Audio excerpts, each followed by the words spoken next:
Hello, folks, and welcome back to Twitch.tv Games with Nick.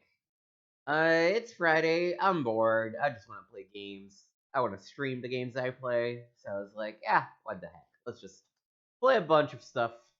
We're gonna start with some Gabriel Knight 2: The Beast Within. I want to try and get at least through chapter 4 today, so we can definitely finish the game off next. So, um, story so far, we've been investigating a murder that probably involves a bunch of werewolves. And maybe King Ludwig II of Bavaria has something to do with it.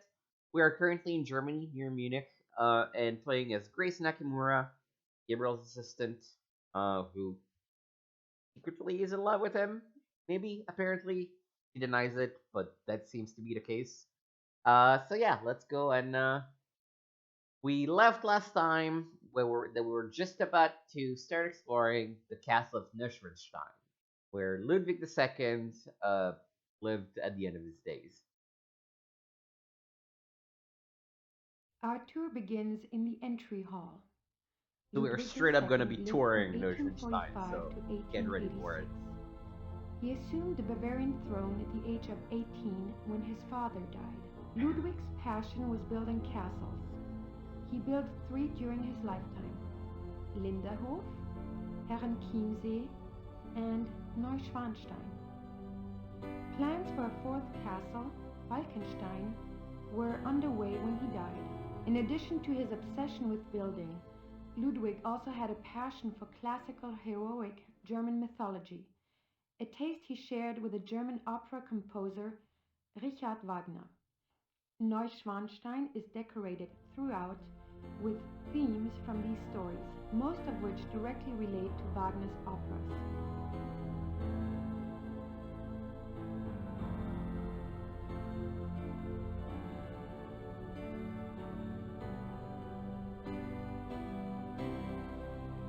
The paintings in this room are from the Siegfried saga. That is Siegfried, and this is the Nibelungs. That's essentially what's it called? Forging Nothung for him. These scenes seem to tell a story, but I have no idea what story. The paintings in this room are from the Siegfried. I wonder where that door leads. Anything else I can click around here? Nope. Okay. Next room. You are now standing in the king's bedroom. The theme of the bedroom is Tristan and Isolde, a tragic love story retold in Wagner's opera. The opera was given its it was Let me try something. Yeah.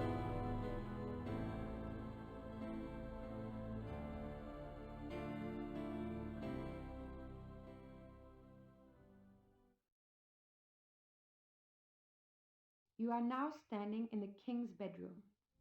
The theme of the bedroom is Tristan and Isolde, The balance felt a little a off, tragic so I love wanted story to retold in fix it. Wagner's opera.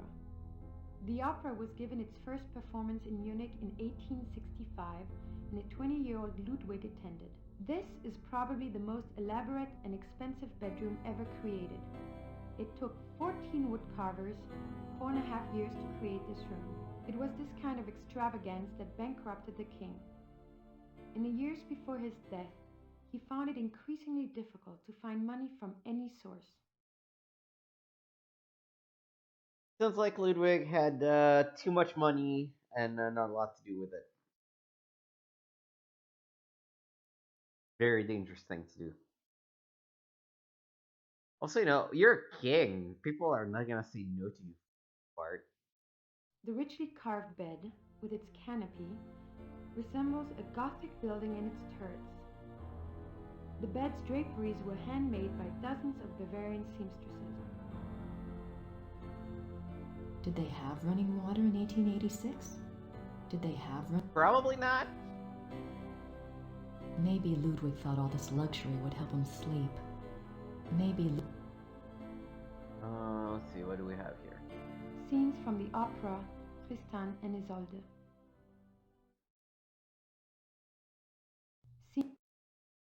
Okay. This just leads back to the bed, I guess. Let's go here first. This is the king's living room. The walls are decorated with scenes from the Lohengrin saga. The king first saw Wagner's opera Lohengrin when he was 16, and it so affected him that he considered it a form of enlightenment.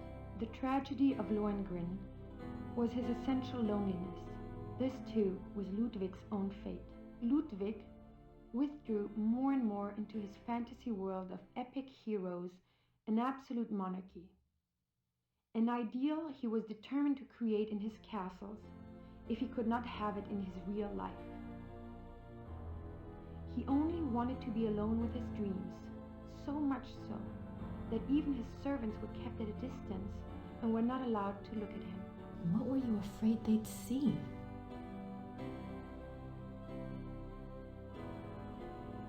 I don't quite remember the plot of Lohengrin. So Tristan and Isolde, of course, is Tristan falls in love with the wife of his uncle, and they're secretly in love, and then it's a tragedy. So I think she gets burned at the stake, and he kills himself or something like that. Lohengrin. The miracle of the Grail. No, that's Parsifal. I mean, I remember the Grail mostly from Parsifal. Lohengrin, I thought it was something about a. These linens look seriously expensive and seriously old. Click on it. These linens look. The swan motif is featured throughout Yeah, the castle, Lohengrin was the Swan Knight. but it is particularly prominent in this room. Both the swan and the lily were symbols Ludwig associated with himself. They represented his ideals of majesty and purity. The painting behind the swan shows Lohengrin's arrival.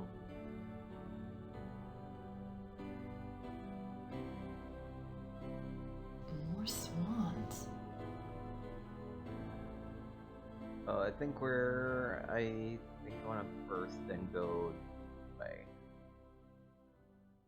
This is Ludwig's private chapel. The king was a devout Catholic, as were all of the Wittelsbacher rulers. They supported the Roman Church even when other European countries were dominated by Protestantism. The Black Madonna of Altadine. I wonder what her story is all about. It's a beautiful crucifix, ivory and gold. You know you're very devout when you have a chapel in your bedroom. Or you're very lazy, that's the other A option. king saint? I wonder if Ludwig pictured himself that way, or maybe he just wanted to be that way. The paintings above the altar depict St. Louis surrounded by the seraphim. An interesting side note. For a period of about a year, the Louis images in all three castles were ordered to be covered up with black cloth on the unfathomable whim of the king. The stained glass window depicts St. Louis receiving the last sacraments. I guess it was his namesake, which is why he identified with them. Yeah, we've already seen this room. Already seen this room.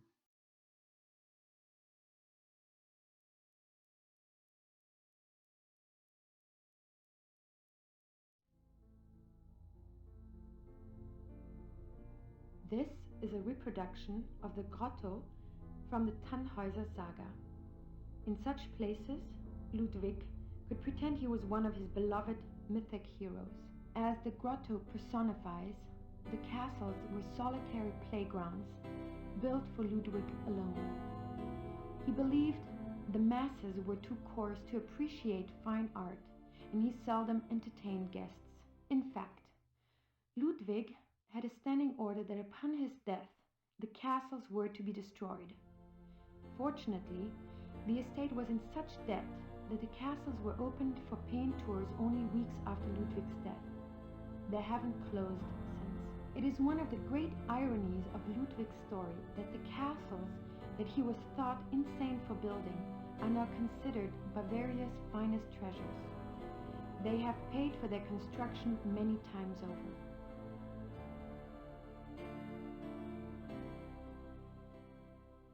You definitely have way too much money if you're building the I reproduction can of a almost cave picture Ludwig in here. I wonder what he inside your really dreamt castle. about in this room.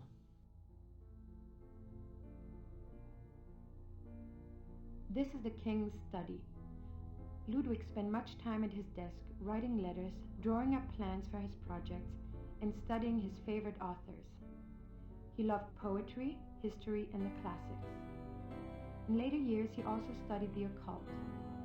What affairs of state he did reluctantly attend to were generally attended to alone at his desk in writing.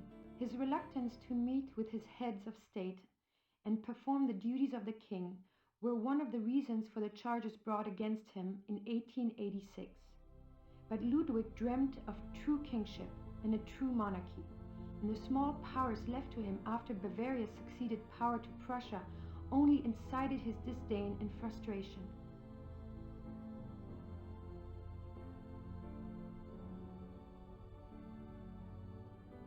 I doubt there's anything left in there now. Besides, the guard would kill me if I touched it. Oh, you were thinking of opening that? Jesus Christ, come on, it's a museum. The study paintings depict scenes from the Tannhäuser Saga and the Wartburg Castle. Tannhäuser was a minstrel of sorts, and I think he played for the goddess of beauty or some crap like that. Then came back.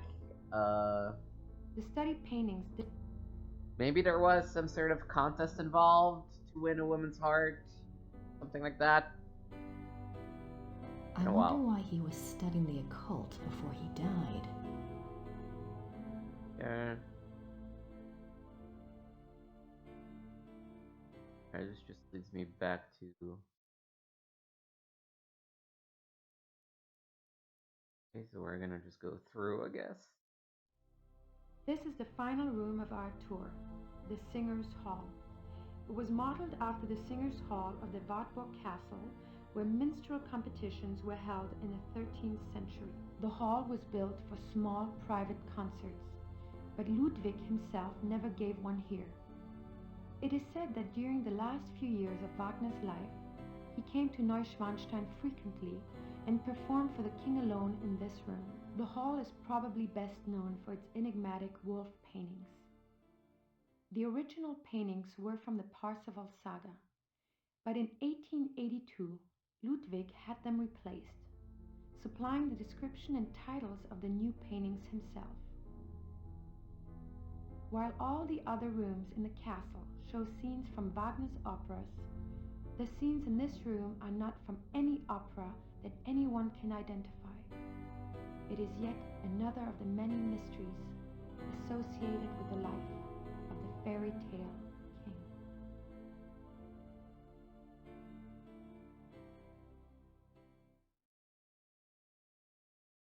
Okay. Why would Ludwig have wolf paintings in his castle? Why would... Well, that seems suspicious, doesn't it, huh? Engelhart and the Blacksmith. Engelhart courts Hildegunde. The hunters track down Engelhart and Hildegunde.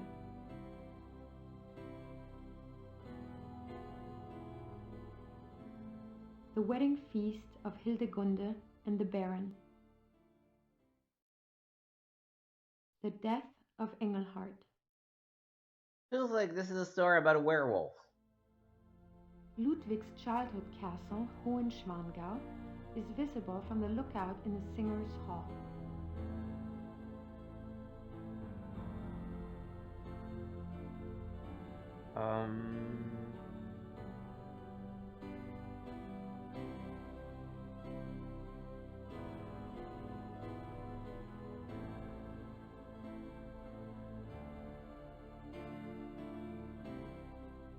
There's stuff we're gonna have to do here, but I think not just now.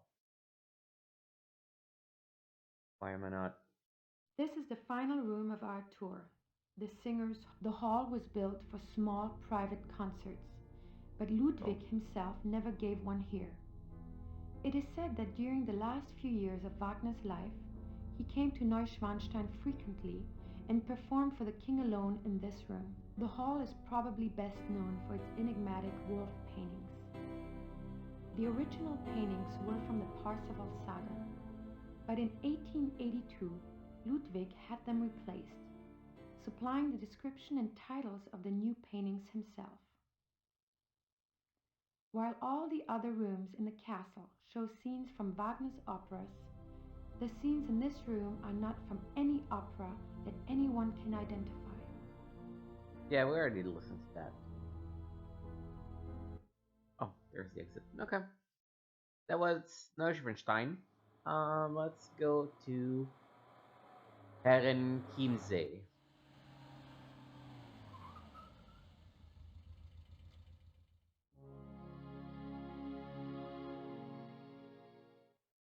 Let's see us use our exceptional German. Guten Tag. Guten Tag.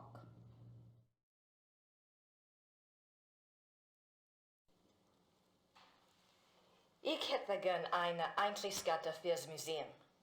Ja, 8 Mark für eine Ganztagskarte.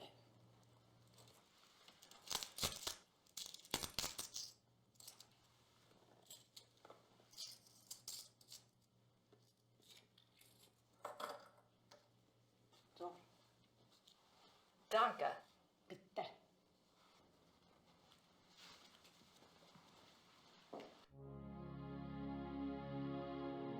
Okay, anything else we can talk to her about? Probably just needed a ticket.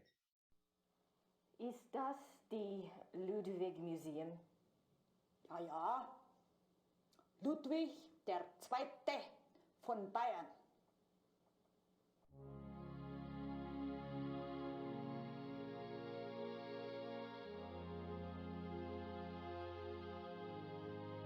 July 3rd, 1863.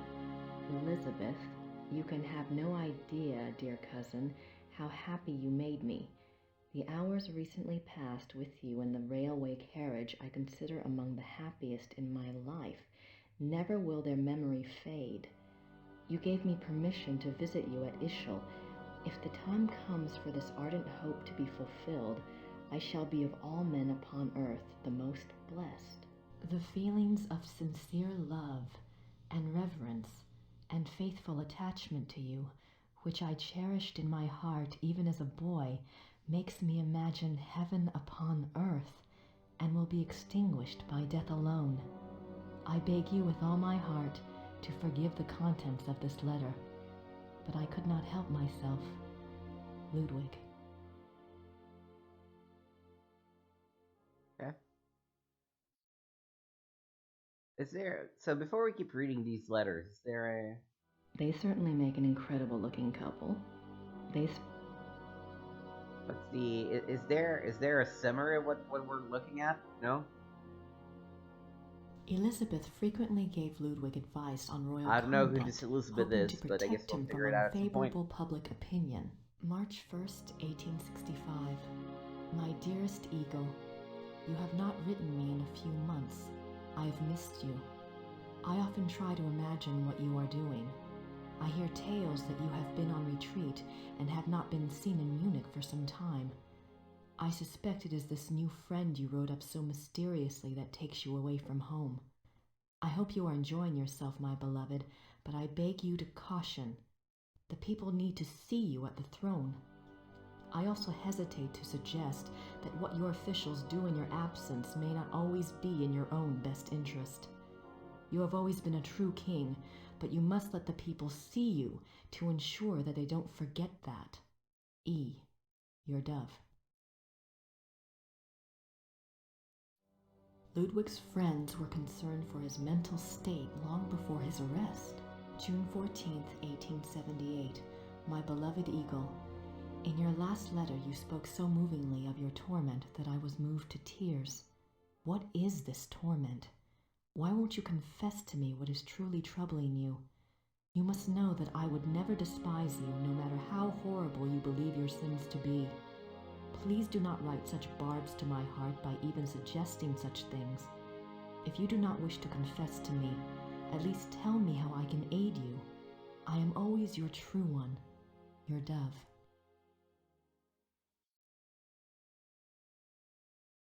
In this letter, dated November 1886, Elizabeth of Austria thanks Bishop Frank for his assistance in helping her fulfill Ludwig's last wishes. She writes that she knows it was an unusual request, but she believes Ludwig had reasons of his own for wishing it to be done. She hopes that his spirit finds peace at last. No further reference to this letter has ever been found. One can only speculate what the last wishes of a cornered and embattled Ludwig might have been. What were his last wishes? This place is giving me more questions than answers.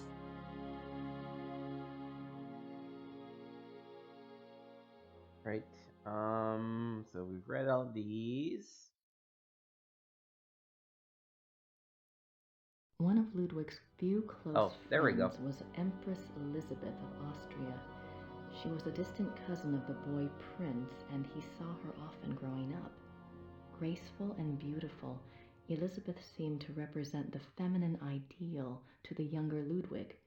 Their friendship continued after her marriage, mainly by correspondence. She remained a source of stability for Ludwig throughout his life.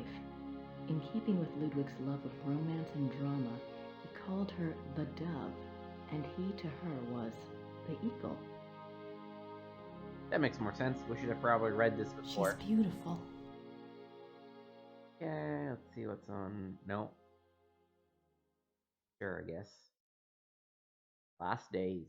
June 7th, 1886. A group of men arrive at Neuschwanstein Castle demanding to take the king in custody. With them is Dr. Guden, the doctor who had been in charge of Otto, the king's mentally ill brother. The men have an order for the king's arrest on the grounds of insanity. They are refused admittance by a brave group of farmers and local soldiers who have come to Ludwig's aid. They are forced to retreat to nearby Hohenschwangau. This is the first Ludwig hears of the conspiracy. Ludwig composes a pamphlet explaining the subversive acts of the conspirators and eloquently pleading with his people for aid. The pamphlet is smuggled out of Neuschwanstein and printed, but the pamphlets are seized before they can be distributed. June 12, 1886. Ludwig knows the conspirators will return. He despairs. He asks his servant for the keys to the tower. The servant, fearing the king intends suicide, says the key is lost. Unbeknownst to Ludwig, the conspirators arrive at the castle. This time, there is no one to stop them. Ludwig is lured from his bedroom to the entry hall of Neuschwanstein on pretense. There, he is taken into custody. Ludwig is taken by carriage from Neuschwanstein to Berg, where his brother Otto had long been imprisoned. This is a great blow to the king's state of mind. While on the way, the group stops at Sieshaupt to change horses. Ludwig asks to see the postmistress, Frau Vogel. She brings him a glass of water and he says something to her. She never reveals these last words to anyone. June 13th, 1886. At Berg, Ludwig seems cooperative and coherent. Dr. Guden writes to the government that he has Ludwig well under control. The two men go out for a walk, and Dr. Guden is so confident he dismisses the guards. When Ludwig and the doctor do not return after several hours, a search is undertaken. The bodies of the two men are found in the lake, drowned. Circumstances unknown. Jesus. June 18th, 1886. Ludwig's funeral procession marches through the streets of Munich, followed by enormous crowds of mourners. The service is held at a packed St. Michael's church. Lightning strikes the church during the service, but no one is harmed. Ludwig's body is entombed in the Wittelsbach crypt at St. Michael's. His heart is placed in an urn in the pilgrimage chapel at Altading in the Wittelsbach tradition. The urn is shown to the right. His heart is in an urn. How bizarre. Kind of creepy, honestly, but... I have no idea what that says. Looks old, though.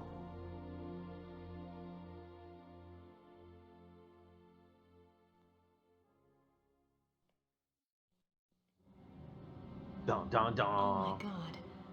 That's the slave from my dream. I said it, Rittersburg is a very bad place for dream. Ludwig embarking on his sleigh. Maybe Mrs. Smith will know what my dream meant. I have to ask someone. This thing is getting too weird. The midnight sleigh rides. Ludwig went on long sleigh rides in the middle of the night, particularly in his later years. It is said that he suffered from insomnia, headaches, and toothaches, and the rides soothed his restlessness. The sight of the king's grand sleigh speeding through the countryside of the Alps often startled the peasants and became a superstitious omen of ill fortune. I can see why. But what was he doing out there at night?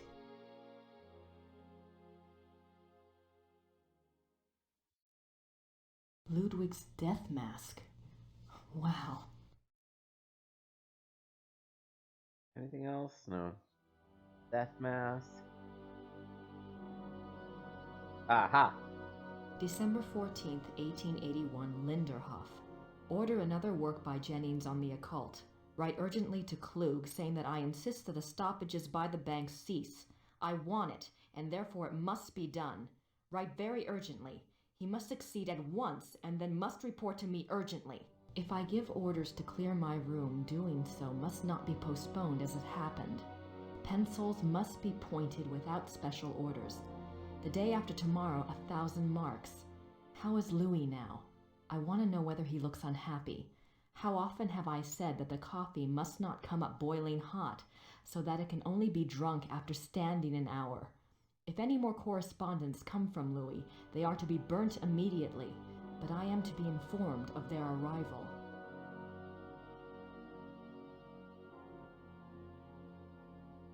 These are actual notes from Ludwig to his servants. They go far in showing the king's state of mind. They were smuggled out and used as evidence in compiling the order for Ludwig's arrest.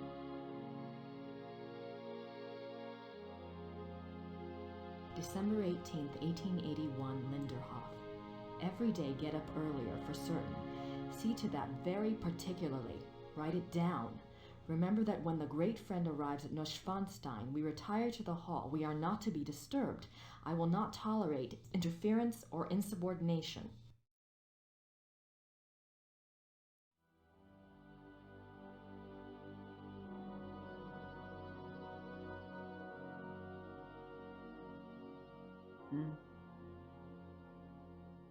So this way? Oh yeah, more stuff.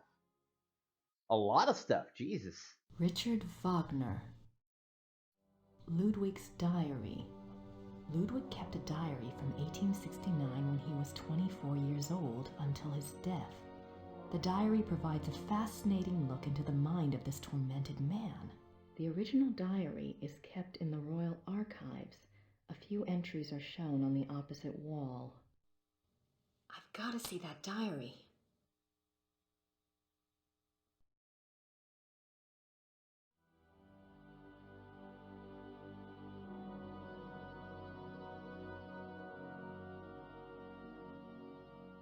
Ludwig's Grand Master wardrobe from the Knights of St. George. Looks like it weighs a ton. He looks so regal. Why would he give up all of this pageantry and become a recluse? Ludwig is Grand Master of the Knights of St. George. The Knights of St. George was an aristocratic society dedicated to the acts of chivalry. Ludwig loved the medieval pageantry of the order in his early years, before his increasing reclusiveness drove him to abandon public appearances. Ludwig, Grand Master of the Knights of St. George. There's gotta be a connection between all this St. George stuff and Gabriel. Ludwig and Wagner. Ludwig loved the opera of his contemporary Richard Wagner. He helped support Wagner's music through much of his life. Ludwig considered Wagner a close friend, often calling him the great friend. Wagner encouraged this infatuation, some believe, for personal gain. Typical artist.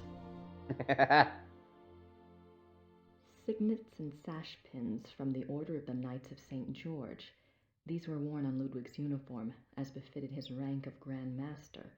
They are now the property of the Bavarian Crown Treasury. Ludwig's diary.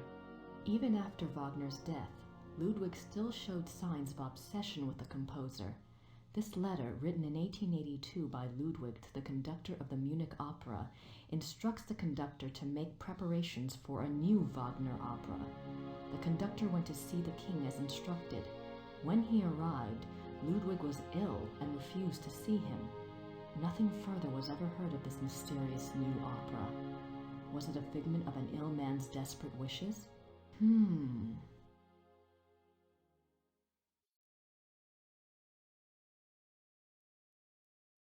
Oh.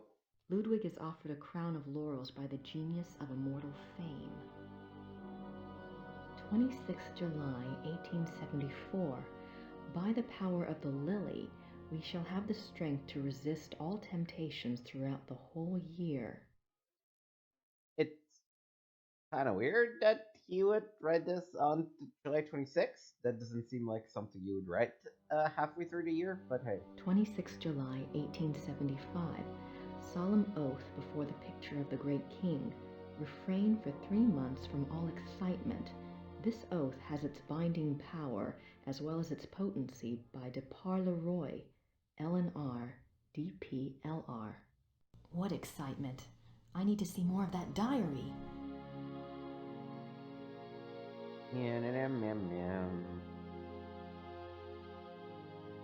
Ludwig is Prince Charming. He played the part well.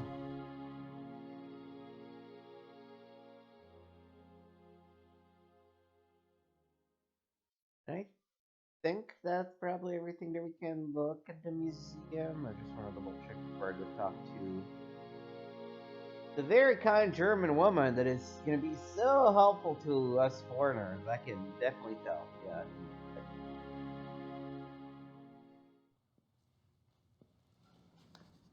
Guten Tag. Guten Tag. This is going to be good.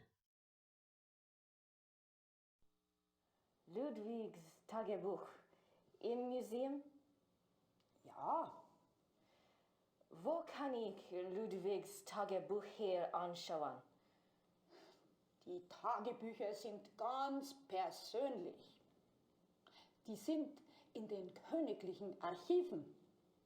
Niemand darf die lesen. Aber Nein, niemand darf die lesen. danke. In the archives, nobody can read it. Im Museum ist einen Brief von Ludwig über eine neue Wagner-Oper. Ja, ich kenne diesen Brief. Wo kann ich mehr von dieser Wagner-Oper sehen? Ja, ich weiß nichts über Wagner. Das hier ist kein Wagner-Museum. Ja, ich weiß. In Bayreuth befindet sich ein Wagner-Museum. Versuchen Sie es halt da, ne? Bayreuth. Danke.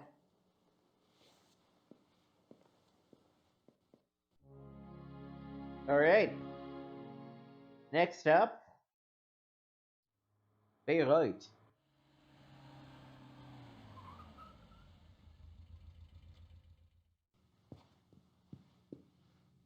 Grüß Gott. Guten Tag. Ist das die Wagner Museum? Yeah, you're an American, aren't you? I'm afraid the house is closed this time of year. It will be open next month. Crap. You are interested in Wagner? Very interested. Very recently very interested. Yeah. Most of the house is closed for cleaning, but a few rooms are open. I shouldn't let you probably, but if it is only you, you are alone, aren't you? Endlessly. Come in and look over. That's very generous. What do I owe you? Georg Immerding. It's only a few displays. Besides, I wouldn't be much of a shining knight if I charged you. Thanks, Georg. My name is Grace. Hello. Have a good time. You're a nice guy, Georg. I like you. Okay, let's make another save. I guess it's not actually the full museum. No, we're not gonna go. Wagner's piano. On this piano, the maestro composed his later operas, including The Ring.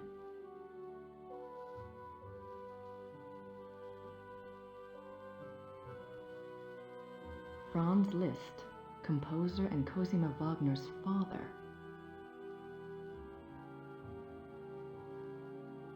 Richard Wagner. Actually, Richard Wagner. Opera costumes.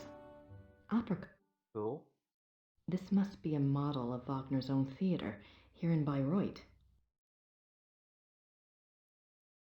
These look like production designs. These look like production designs. I don't see anything that looks like those wolf paintings in Neuschwanstein, though.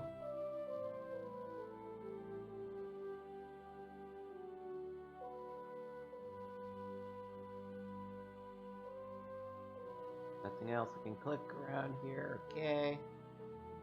Right on this side. The great patron himself. Ooh. The great... We got Ludwig. A portrait given as a gift from Ludwig to Wagner.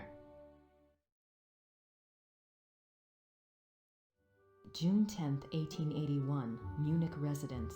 Great friend, I am writing to you in the middle of the night. My blood is pounding too wildly for sleep.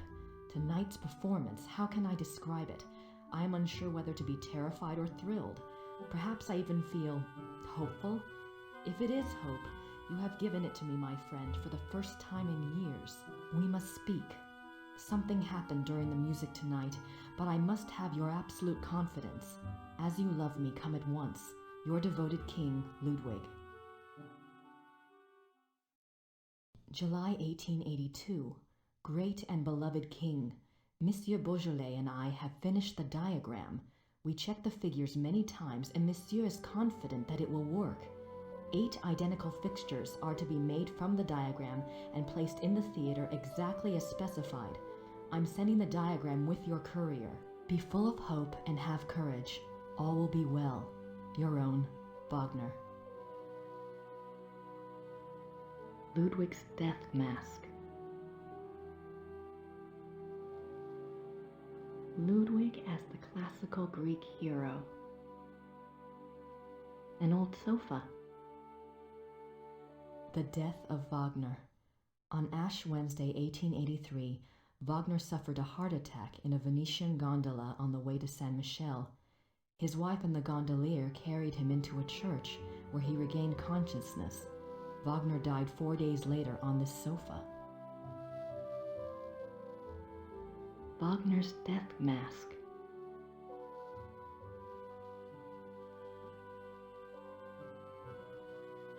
It's a letter from a Monsieur Beaujolais, dated September 1881. Looks like he's discussing acoustics and sound waves. And crystals. Wasn't Wagner's Bayreuth theater already built? Why would Wagner be worrying about acoustics? It looks like an architectural drawing of a theater. The Wittelsbacher Theater, München. Every square inch is measured. Is there anything else here? Wagner's desk, exactly as it was on the day he died. Well, how convenient. Exactly how it was on the day he died. Considering the grandiose stuff. Fits our story perfectly. Who would have thunk? On this side. Oh. Okay. Well, we've done the tour. Oh, sorry. We are currently. Wagner souvenir. Wagner souvenirs. Don't think I need any of those.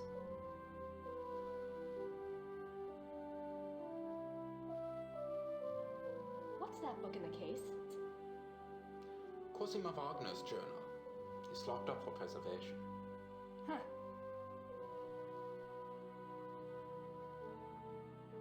Okay. What are you doing here if the museum is closed?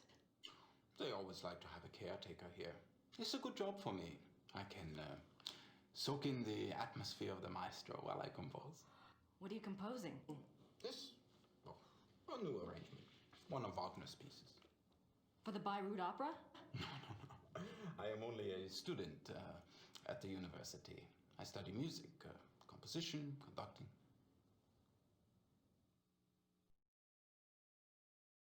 Is there much of a call for conductors in Europe? Ask my brother. He is the conductor for the Munich Opera. Well, that's convenient. Does that mean you get free opera tickets? Yes. I get a week's pass to the Opernfestspiele, the opera festival in Munich. It starts in a few months. Hope I'm still around to see it. Come with me if you like. If you're still around, I can go backstage and all sorts of things. I'd love that. If I'm still in Germany, I'll call you, all right? Yeah, good. And that's the date. Tell me about Wagner. He was a character. He spent most of his life trying to convince rich patrons to subsidize his work. Unfortunately, he had expensive tastes. You see, he believed that someone of his genius deserved to live well. Can't argue with that. But Ludwig II supported him, didn't he? Yeah, sure, but Ludwig came along very late in Wagner's life. By then, he had already been run out of Venice and most major cities because of debt. Ludwig saved him. And the music. Best thing Ludwig ever did. Wow. Do you know anything about that letter from Wagner to Ludwig in the display case? The one about the diagram? Ah, no. Some sort of equipment for Ludwig's theater. But I don't know why Wagner would have cared about this. If he was worried about any theater, you would think it would have been his own theater, here, in Bayreuth.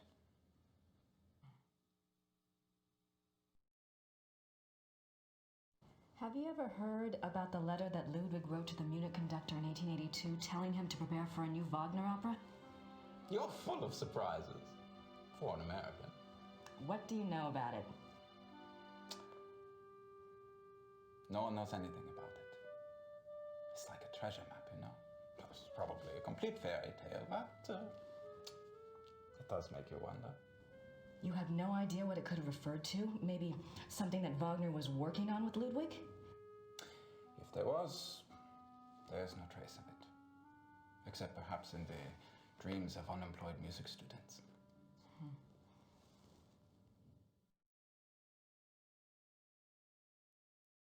Have you ever heard about the wolf panels in the Singers' Hall at Neuschwanstein?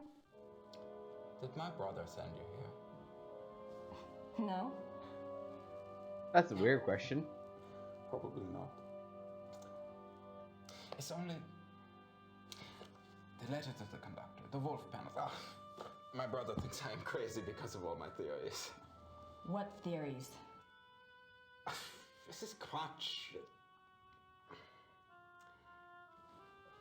If there was a lost opera, a lost Wagner opera, and if one could find it, to a conductor, this would be like finding King Tut's tomb. But people have looked for it before. If it ever existed, it is gone forever. My brother says I waste my time even thinking about it. I don't think you're crazy. I don't think you're wasting your time. I'm curious. Is there any other information that points to the lost opera besides Ludwig's letter and the wolf panels?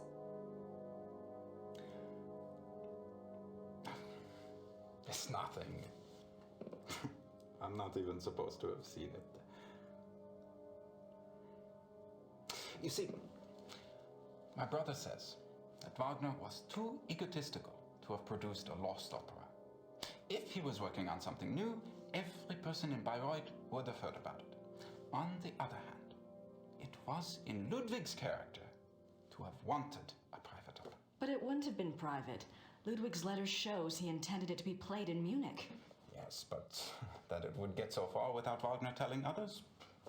Why keep it a secret? Maybe there was a very good reason for secrecy. Maybe Ludwig was a werewolf. For example? Like... Yeah, she was Never like, mind. I'm not gonna say that. I'm not gonna say that. Okay. So, very nice, nice guy. So let's go to Rittersburg. Schloss. As suggested, go talk to the American woman. Oh, not here anymore? Or no, we can talk to her Huber, though. Herr Huber? Yes. Are the Smiths in their room? Ja, I bet so. Could you ask them to come down, please? Oh, ja, natürlich.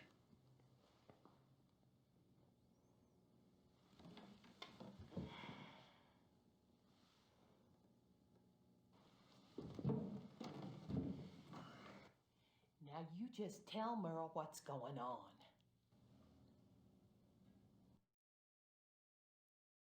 I had a dream last night. I didn't remember it at first, but I saw something today at one of the museums. What was the dream? I was being chased in the woods by wolves. And I saw a sleigh. Ludwig was inside. He pulled me up, and I thought I was safe. But then he turned into a wolf. So what do you think, Mother? A dream of rescue is a spiritual guide dream. The High Priestess in Gabriel's cards must be linked to Ludwig somehow. What do the wolves represent? I'm a psychic, dear, not Freud. But the warning I got was about the black wolf, wasn't it? And the wolves in the dream. It must be the same danger. It's so frustrating. The more I find out, the more questions I have. Why don't you try a little communicating of your own? Ludwig's the link. Appeal to him. The answers may not come right away, but at least you'll give the guide something specific to say the next time she contacts you. Isn't there any way that you could, do a psychic reading on Ludwig or something? To tell you the truth, I've been trying all day to make contact, but I only feel great despair. Ludwig's soul is not at peace. Mm-hmm. Remember what they said, that werewolves were never at peace when they die. I'd better go. Anytime you need us, stop by. And be careful now. Thanks.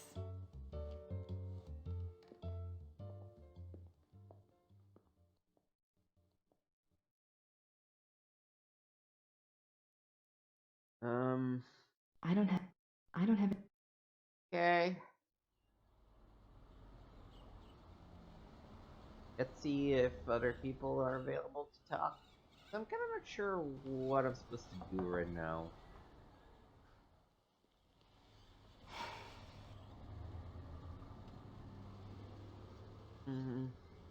Gerda still in there.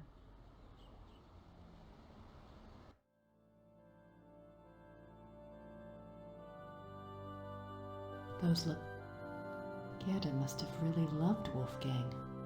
Okay, we might be able to chat with Gerda now.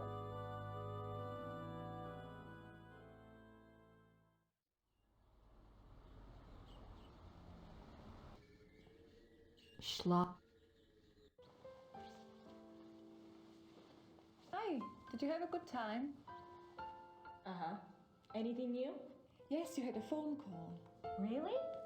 A man named Professor Barkley. He said you had his number. I do. Thanks. All right, the professor from Yale. See if anything else we want to talk about to Gerda. Catch up. Gerda? Yes?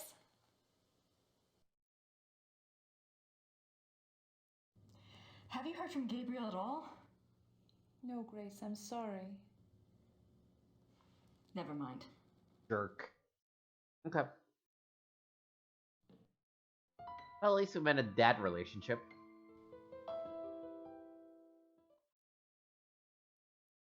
Anything in the library we might be interested in now that we have watched some things? I wish I could read these biographies of Ludwig. Wait a minute. Ludwig II, fairy tale king of Bavaria. I didn't see this before. Yep, English. Huh. I wonder if Wolfgang didn't start maybe buying some English books, knowing that that was the only Nothing. side of the There's family that nothing. was I'm surviving. not sure. Okay, it's not like there's this biography. Okay. Ludwig remained throughout his life both very bright and very naive. He was an introvert who seemed to be constantly out of sync with traditional views of rulership, money, and human relationships. The world ever failed to match his ideals.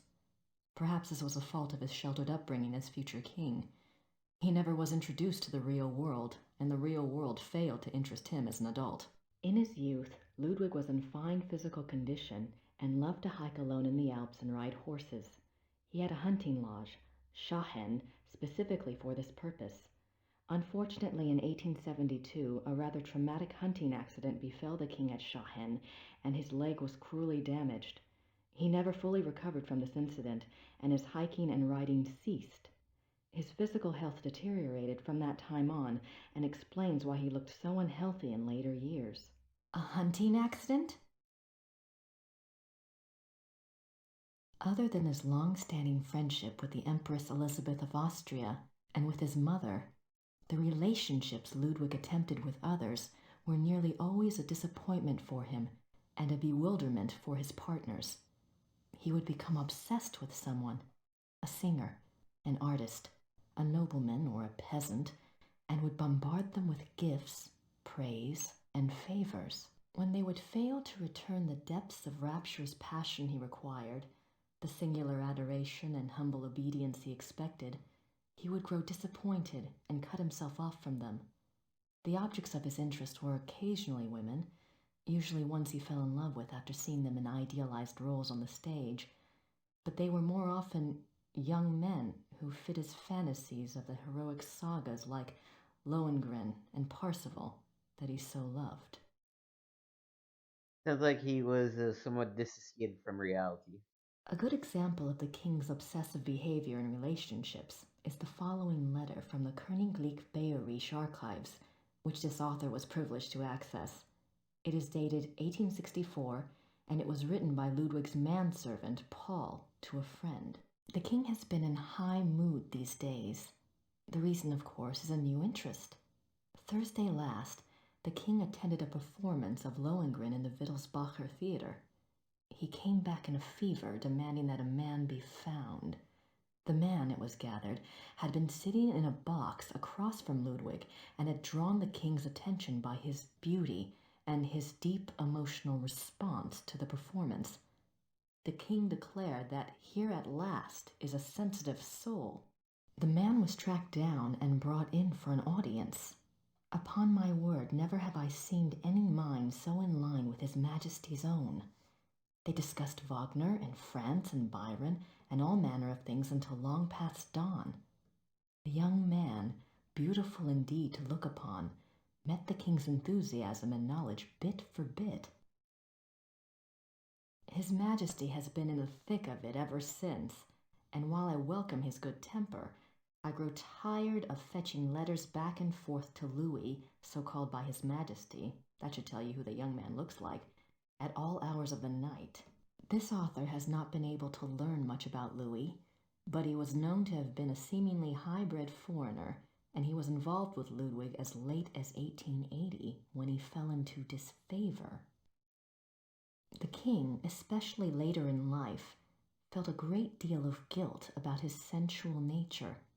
His diaries are full of repentant entries begging God for forgiveness and swearing to remain pure. In many of the diary entries, he swears to abstain from sexual relations. The number of these oath entries indicate that Ludwig was not very successful in resisting temptation, Not very successful. yet it is also clear that Ludwig was a God-fearing man and that, though his flesh might occasionally fall, he never surrendered his heart and his conscience to sin.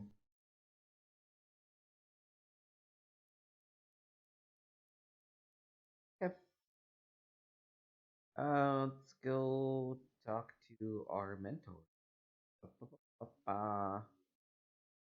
One.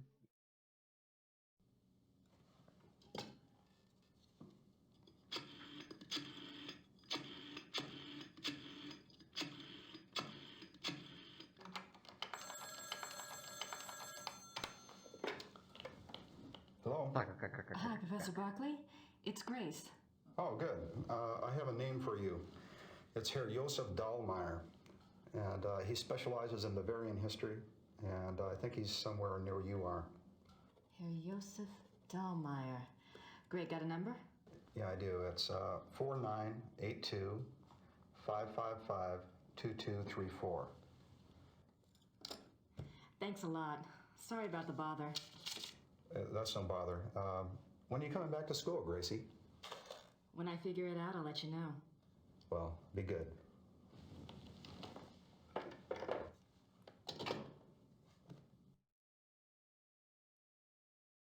Let's call this guy then.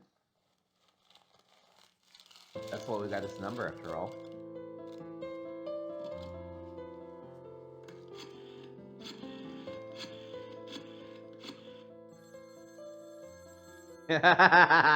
Hallo?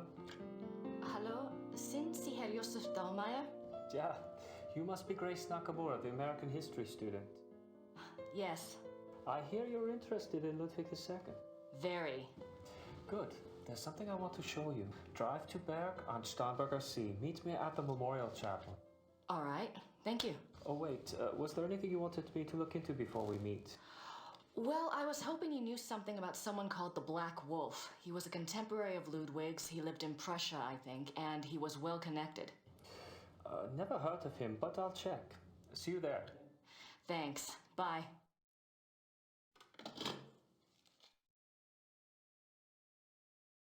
All right, Gabriel. I guess let's go meet this guy.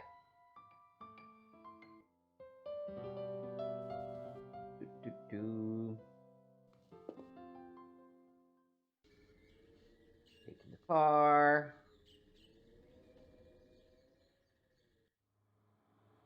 Driving to this place.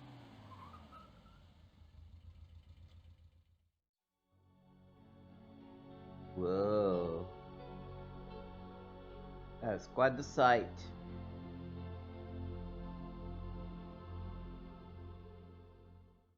It's a memorial chapel. I guess this is the lake where Ludwig died or something?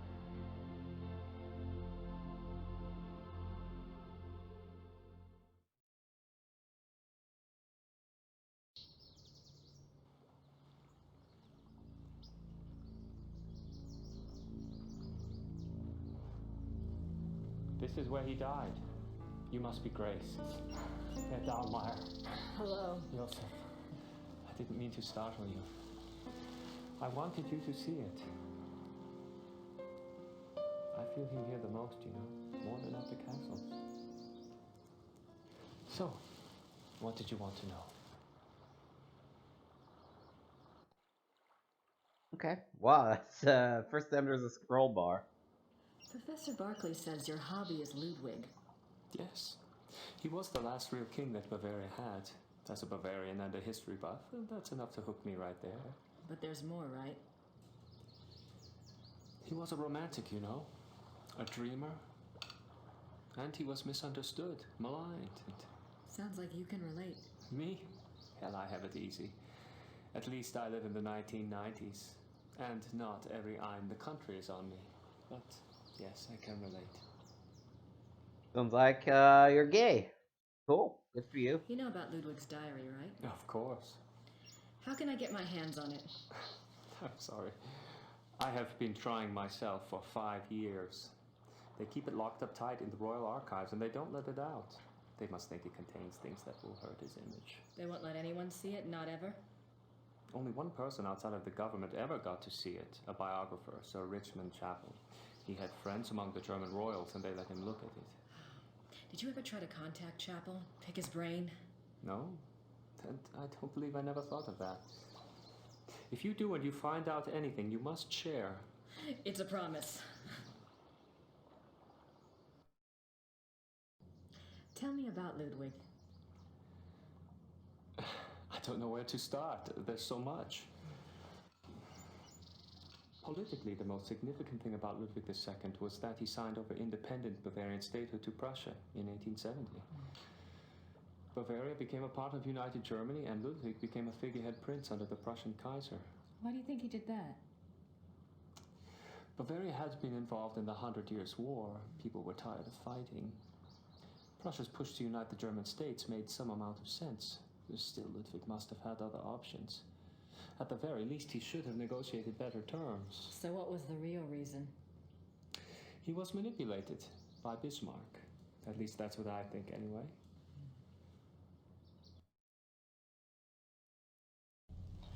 What about Ludwig personally? You'll find two perspectives on Ludwig. The view the tourists get is the romantic ideal, Ludwig the tormented loner.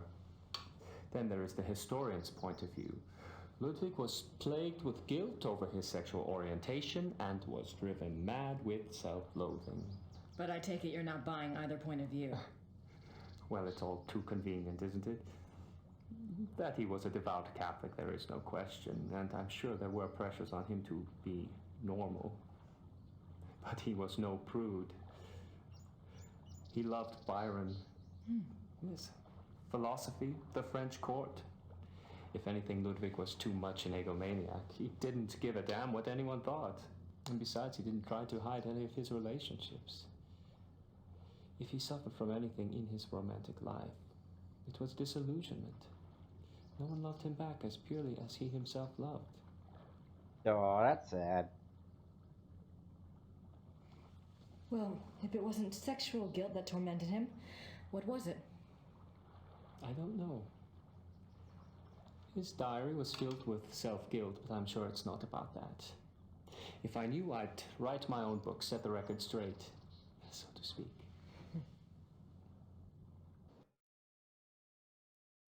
Have you read anything about Ludwig's midnight sleigh rides? Oh, would that have been something?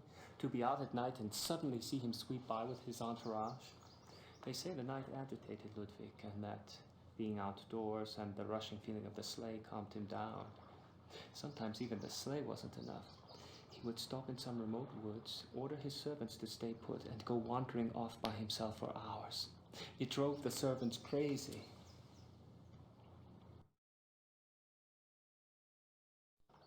Tell me about Bismarck. Oh, Bismarck. He was the Prussian Kaiser's chancellor.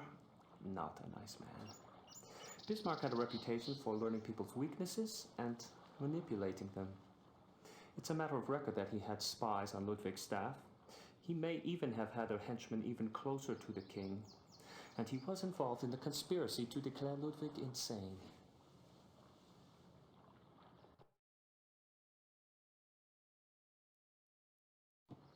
Did you find out anything about the Black Wolf? I did. I'd read about him before, but I hadn't realized that was who you were talking about. His name was Godin, Paul Godin. I found a reference to his being called the Black Wolf after you telephoned. I've never heard of him. Who was he? Godin lived on the fringes of the Prussian court. He was handsome, charming, dangerous, or so they say. He was variously rumored to have been a foreign prince, a Prussian spy, even an assassin. Since you were interested in him, I found out some things that are probably true. It said he came from abroad in the mid-1800s, but claimed high German blood. Do you know where he came from? No. And he was ruthlessly ambitious. He probably found out who held the power, Bismarck, and offered his services. Bismarck was a good judge of talent, of that sort anyway.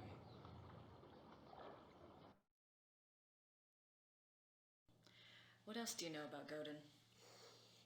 He must have done something remarkable. Bismarck was not a generous man. He liked to string people along with promises, but rarely came through. He did for Godin, though. He gave him a royal title and lands in 1863. And that was the last reference I found to him. Well, how could he just disappear? It's not that unusual. Back then, when you were given a title, you usually changed your name and moved to a place where no one knew your past, so you could act with impunity. Or be a pompous ass and get away with it.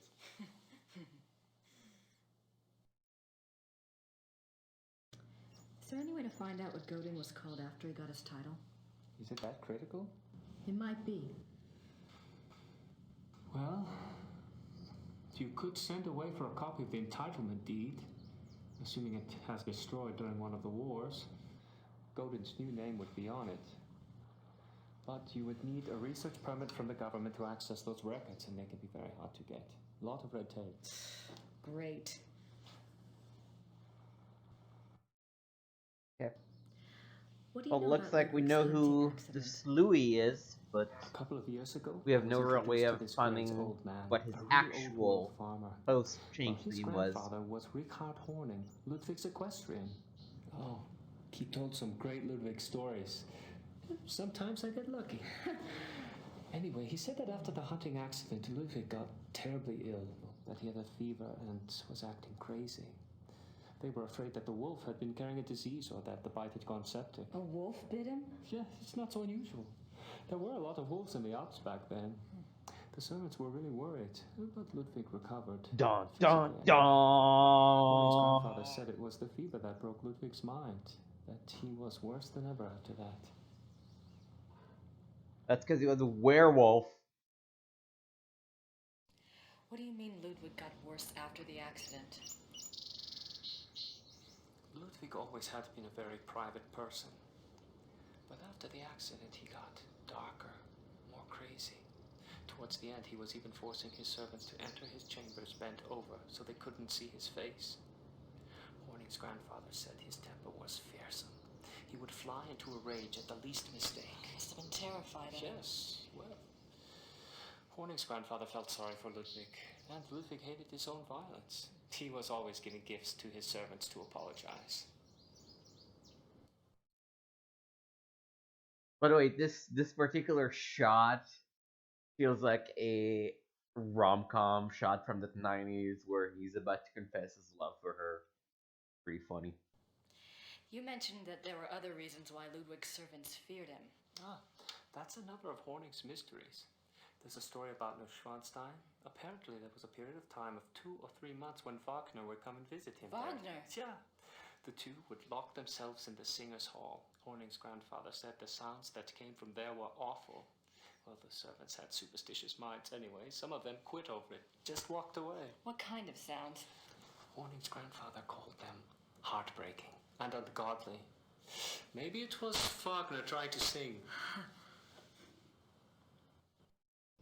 Well, I guess that's all for now. Thanks for your help. It's my pleasure. And if you ever want to talk again, just give me a call. I'll meet you down. I will. Thanks. Servus. Bye.